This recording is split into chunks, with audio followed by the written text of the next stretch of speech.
Tere õhtust kõigile kirjandusklubi huvilistele, soovin head kevade algust ja kevade alguse puhul on meile pakkuda väiksed joogid, need on kuuldavasti kasemahlad, aga ma ei ole veendunud, et nad on, aga loeme, et nad ikkagi on.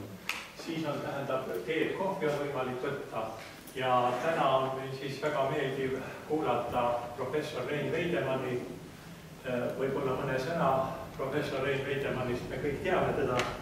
Ta on töötanud pikka aega Tartu Ülikoolis, on olnud Eesti kirjanduse õppetooli juhataja ja praegusel hetkel on pikka aega Tallinna Ülikooli Humanitaarinstituudi korraline professor.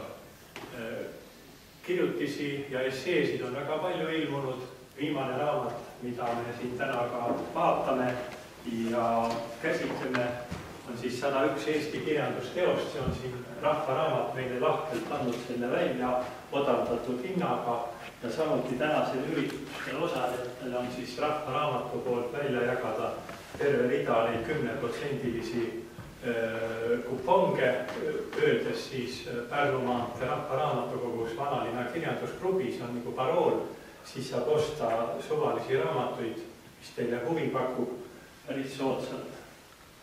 Ja see koostöö Rahvaraamatuga siis meid meeldivalt jätkub.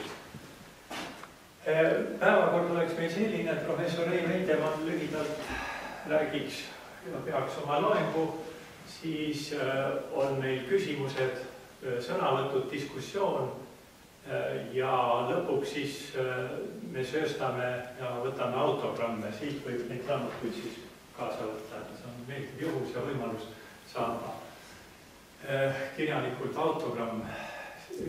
Vanalinna kirjandusklubi eesmärk või ülesanne on koondada kõiki vabasi inimesi, vabasi kodanikke, kes on huvitatud, et Eesti kirjandus jääks ja säiliks, tutvustada seda oma peredes, iseennast arendada ja samuti ka kutsuda huvitavaid inimesi, kirjanikke siia rohkem arutelule ja rohkem kokku.